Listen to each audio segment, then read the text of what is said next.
Hello dear students, in this class we will see biotic interaction. तर आजच्या lecture मध्ये आपण काय बघूया? बायोटिक इंटरॅक्शन बघूया. त्याच्या अगोदर जी डायव्हर्सिटीचे टाईप होते ते एक ओव्हरव्ह्यू बघूया एकदा, की अल्फा डायव्हर्सिटी जी असते ती एका सिंगल कम्युनिटीमध्ये जी डायव्हर्सिटी असते त्याला काय म्हणतो आपण? Alpha diversity. त्यानंतर बीटा डायव्हर्सिटी, ते बीटा डायव्हर्सिटी जे आहे त्याच्यामध्ये जी डिफरंट कम्युनिटीज आहेत त्यांच्यामध्ये जी स्पेसिस कंपोजिशन मध्ये व्हॅरिएशन असते त्याला आपण बीटा डायव्हर्सिटी म्हणतो. आणि सर्वात शेवटी येते बायोडायव्हर्सिटी. ओव्हरऑल डायव्हर्सिटी जी असते across the landscape geographical area, तर त्याला काय म्हणतो आपण? Gamma diversity.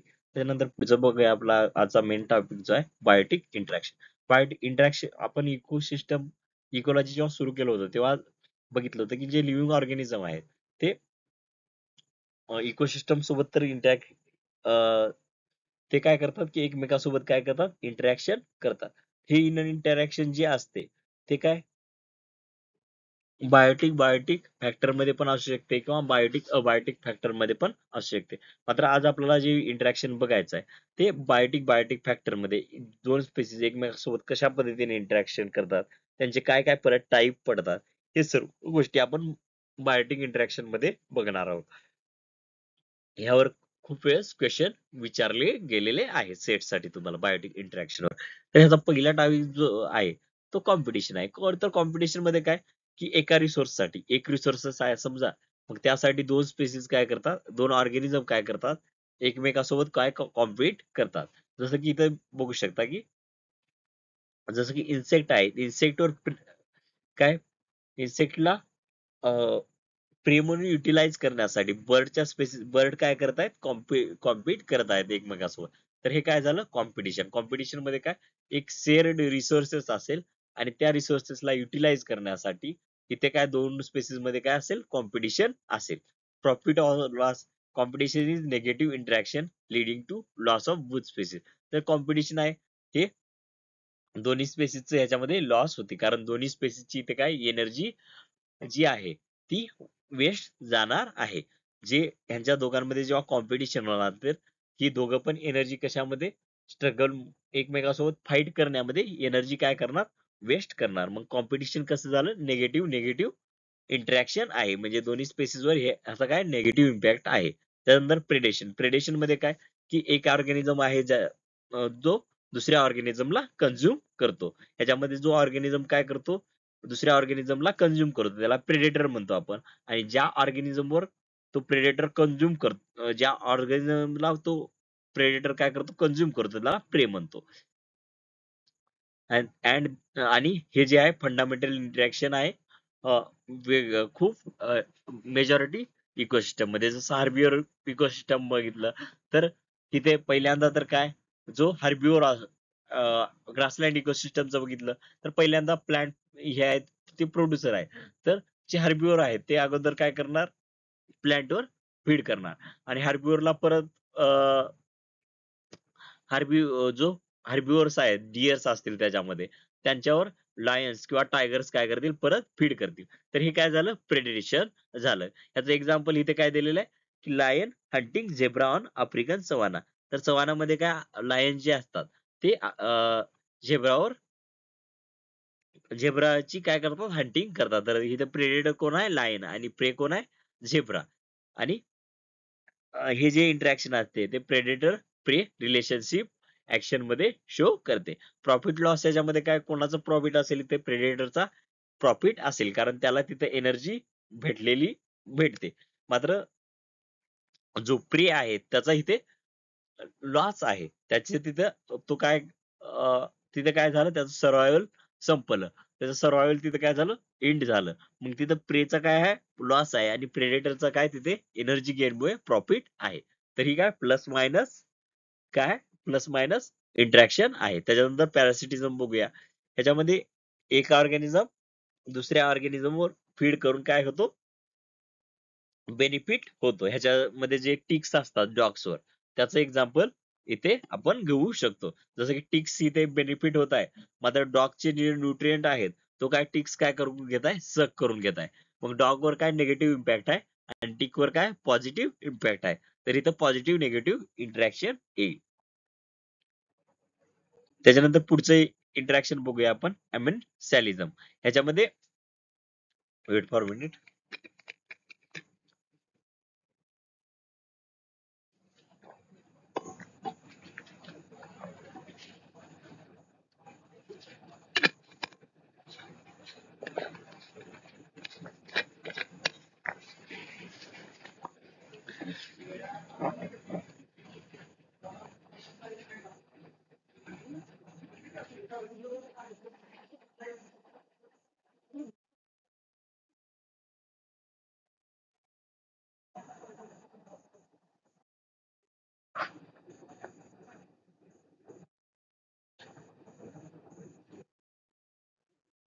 तर अमेन्सिलिझम मध्ये काय की एक ऑर्गॅनिझम काय निगेटिव्हली अफेक्टेड होतो आणि दुसऱ्यावर काहीच अफेक्ट नसतो. त्याच्यामध्ये एक्झाम्पल जे आहे प्लॅन्ट ॲलोपॅथी जे आहे प्लॅन्ट काय करतात, काही प्लॅन्ट असतात असे असतात जसे ग्लिरिसिडिया, आपलं बदामाचं जे झाड आहे आल्मंडचं, ते काय करतात की असे काही केमिकल सिक्रेट करतात त्यामुळे त्यांच्या जे साईडचे आहे साईडला कोणत्याही दुसऱ्या प्लॅन्टची ग्रोथ होऊ शकत नाही. तर ह्याच्यामध्ये जो इमिट करतो प्लांट केमिकल्स, जे ॲलोपॅथिक केमिकल इमिट करतो त्या प्लांटवर 0 इम्पॅक्ट आहे. मात्र त्याच्या साईडचे जे प्लांट्स आहेत त्यांच्यावर काय निगेटिव्ह इम्पॅक्ट आहे. 0 मायनस इम्पॅक्ट इथे आपल्याला बघायला भेटतो. Amensalism involve one organism negative one sided impact. तर ह्याच्यामध्ये वन साइडेड इम्पॅक्ट बघायला भेटतो की एक ऑर्गॅनिझम काय करत आहे एक ऑर्गॅनिझम त्याच्यावर काही इफेक्ट पडत नाही, मात्र दुसऱ्या ऑर्गॅनिझमची काय ग्रोथ आणि डेव्हलपमेंट इनिबिट करत आहे. Plant chemical inhibition. The common example allelopathy where plant release chemical that inhibit growth of neighbouring plant. तर प्लांट ह्याच्यामध्ये काय करतात, अमेन्सिलिझमचं एक एक्झाम्पल म्हणलं तर काय प्लांट आहेत त्याच्यामध्ये कोणती कन्सेप्ट ॲलोपॅथी, याच्यामध्ये प्लांट केमिकल रिलीज करतील आणि त्याच्या जे नेबरिंग प्लांट्स आहेत तिथे दुसऱ्या कोणत्याही प्लांटची ग्रोथ होऊ देणार नाहीत. मग त्यामुळे दुसऱ्या प्लांटची जर तिथं ग्रोथ झाली नाही तर जे रिसोर्सेस आहेत ते पूर्णपणे कोण युटिलाइज करेल, हा जो प्लांट जो की केमिकल सिक्रेट करत आहे तोच तिथे युटिलाइज करेल. Ecosystem dynamics.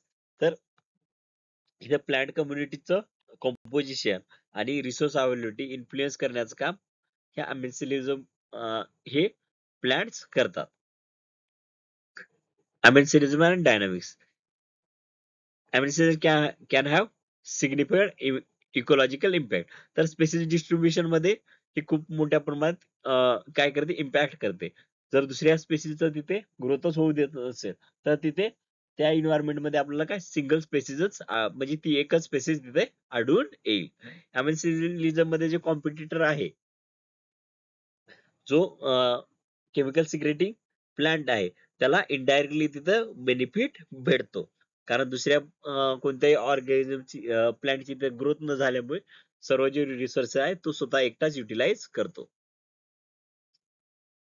मात्र ह्याचा एक खूप मोठा ड्रॉबॅक आहे की अमेन्सिलिझम मुळे जी इकोसिस्टम फंक्शन आहे, न्यूट्रिएंट सायकलिंग, डिकम्पोजिशन, हे पण इथे काय होतात, डिस्टर्ब होतात. जसं की इथे जी केमिकल सिक्रेट केलेले असतात ते दुसऱ्या मायक्रोबची पण तिथे काय होऊ देणार नाही, ग्रोथ होऊ देणार नाहीत. आणि दुसऱ्या प्लॅन्टची ग्रोथ न झाल्यामुळे ते तिथे बायोडायव्हर्सिटी पण तिथे काय होईल, रिड्यूस होईल. मग त्यामुळे इकोसिस्टम जी आहे तिथे हेल्दी नसणार आहे. स्टेबल इकोसिस्टम आपल्याला तिथे बघायला भेटणार नाही.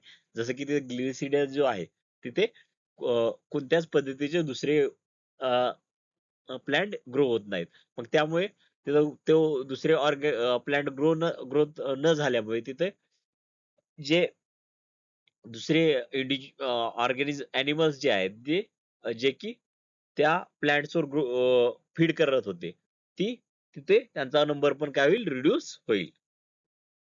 तर हे जे अमेन्सिलिझम आहे ते ॲलोपॅथी आहे त्याच्यामुळे इकोसिस्टम डिस्टर्ब होऊ शकते. त्यानंतर सिम्बायोसिस आहे. सिम्बायोसिस मध्ये ह्याच्यामध्ये लॉंग टर्म क्लोज इंटरॅक्शन आहे दोन डिफरंट स्पेसिस मध्ये, आणि ह्याच्यामधली एक स्पेसिस तर ऍटलिस्ट बेनिफिटेड असते. तर ह्याच्यामध्ये क्लाउन फिशचं एक्झाम्पल आहे. क्लाउन फिश आणि सी अॅनेमोने. ह्याच्यामध्ये काय, क्लाउन फिश जी आहे ती हे बघू शकता तुम्ही, हिला सी अॅनेमोनी मध्ये च्या बॉडीमध्ये राहून तिला काय होते की स्टिंगिंग टेंटॅकल्स मध्ये राहून तिला काय होते की जे प्रेडेटर आहे त्याच्यापासून तिला प्रोटेक्शन भेटते.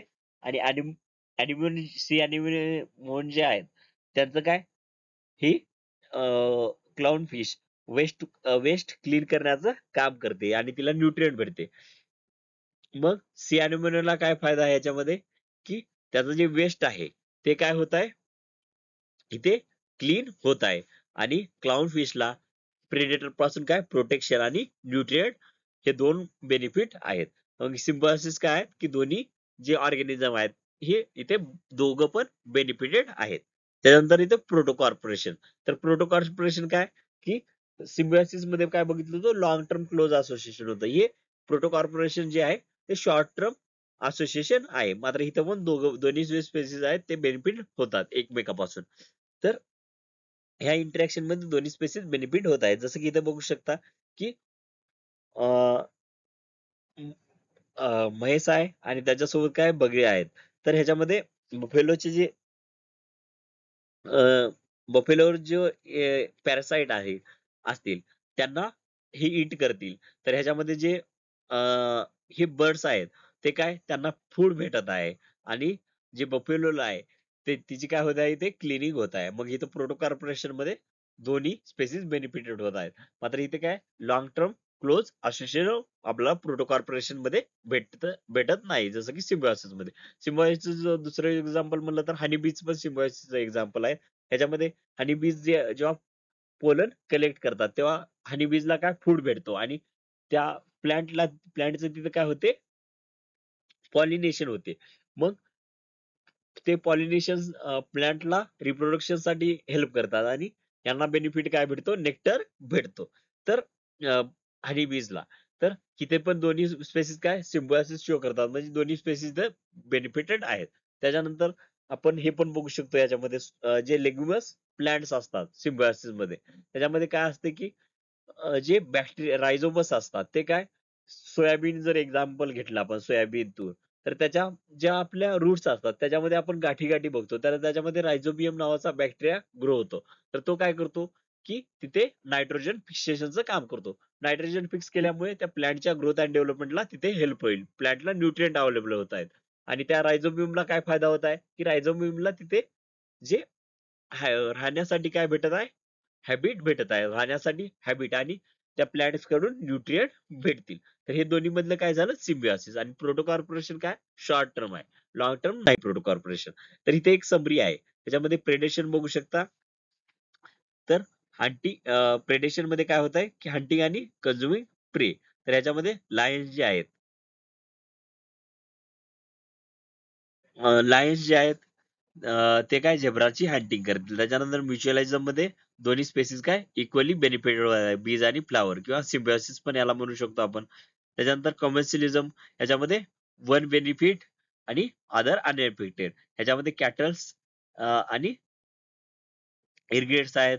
म्हणजे याच्यामध्ये काय कॅटल जे आहेत आणि इरगेट्स आहेत. त्याच्यानंतर पॅरासिटिझम ह्याच्यामध्ये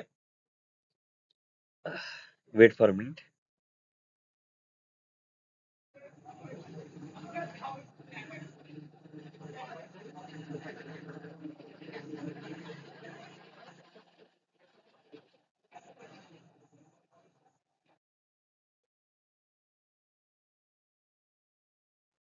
तर ह्याच्यामध्ये पॅरासिटिझम मध्ये काय होत आहे की ह्याच्यामध्ये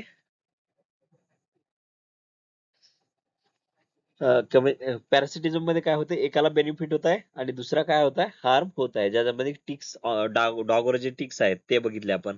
कॉम्पिटिशन मध्ये दोन्ही स्पेसिस रिसोर्सेस साठी कॉम्पिट करत आहेत, दोन्ही निगेटिव्हली अफेक्ट होत आहेत. आणि कमर्शियलिझमचं सांगायचं राहिलं कॅटल इरिगेट्स आणि कॅटल.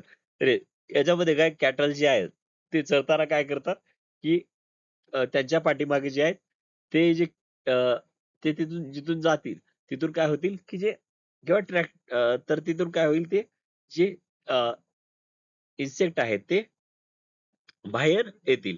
मग त्याच्यावर फीड करत कोण करते, जे इर्गेट्स आहेत कॅटल इर्गेट्स आहेत ते फीड करतील. तर इथे कॅटल जे आहेत त्यांना बेनिफिट पण नाही किंवा लॉस पण नाही. मात्र कॅटल इर्गेट्सचा इथे काय प्रॉफिट आहे. ह्याच नोंदो कमर्शियलिझमचं हे काय झालं एक्झाम्पल झालं. त्याच्यानंतर थँक्यू. आजच्या क्लासमध्ये एवढंच. नेक्स्ट सेशनमध्ये परत भेटूया. थँक्यू. आणि ह्या क्लासमध्ये जर काही डाऊट असले तर तुम्ही कधी पण कॉन्टॅक्ट करून विचारू शकता. थँक्यू.